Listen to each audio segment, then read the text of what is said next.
Ivory Innovations started about maybe a little over 4 years ago right now. Initially, my personal background is in impact investing. And so I had worked in impact investing for a few years, and my father actually runs the largest home building company in Utah. In 2017, we had a housing market that was undersupplied. And he's seen me in India and Africa working on all these different initiatives, and kind of thought, hey, you're working on problems internationally, but why don't we focus on a big domestic problem, which is housing affordability? I'm Abby Ivory, and I am the director of Ivory Innovations. The initial thought was, how do we invest in companies that are helping change and innovate and drive affordability, right? And after talking to a few different experts from across the country, we realized a few things. And one of those is that policy and regulatory reform has such an intense impact on housing affordability. Sometimes when we think about solving the affordable housing crisis, we think of it as solving entirely for homelessness, and it's not.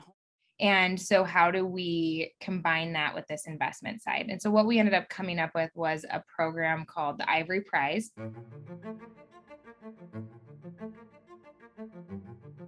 Each year we go out and look for people who are doing, great things in this space, making, change, innovating, and driving affordability, most importantly. We'll go find them and we'll come up with a top 25, top 10, and then we'll award one of these companies $70,000 each year. But then what we end up doing is working with the companies in a pretty intense way. Sustainable Bamboo with Bamcor is this year's co-winner in the construction and design category. The Ivory Prize has become a mainstay of Ivory Innovations, which is like the overall organization that we have running this. And then, so we really focus on helping companies succeed. But one thing we also realize is the importance of getting this younger next generation involved in solving the problem. We also run a program called Hack-a-House, and Hack-a-House is a 24-hour brainstorming challenge where students are asked to come up with a solution to housing affordability. And each year it's a little bit different. We release a different prompt. And last year we had Kid Switch as a winning team as we went full online. Hi, I'm Armel. I'm Anusha. I'm Candice. I'm Sam. And we are Kid Switch. They're winning and they're doing fabulous. They started a company with their idea, and that's what we want to see. So Kid Switch is a very young business. We're really just getting started, but what we do is we help create tools to place apartments inside existing buildings. Effectively, what that looks like is a kit of parts for us. So you can imagine things like a panel that actually acts as a kitchen panel, or one that acts as a door panel with a door opening. And we've really designed this kit specifically for adaptive reuse, or the process of turning existing buildings into housing. I think it just struck me how even in such a developed country like the US and the image the US have across the world, how there's still so much to be done.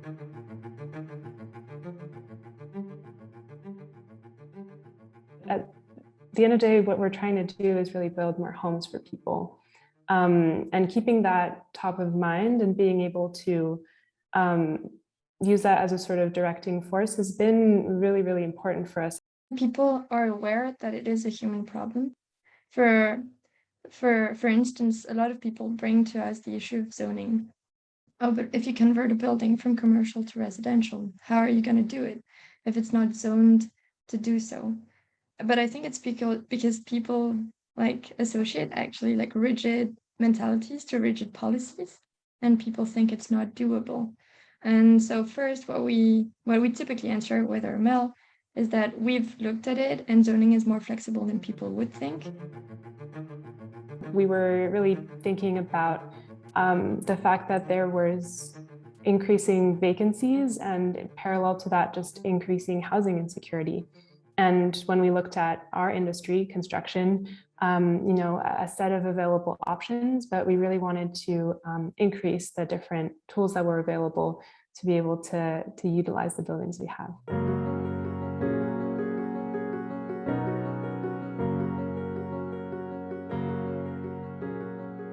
Mentalities can be changed, policies can be changed, and so that's something Armana also keep in mind. Like talking to people, we don't know what will happen in 2 years.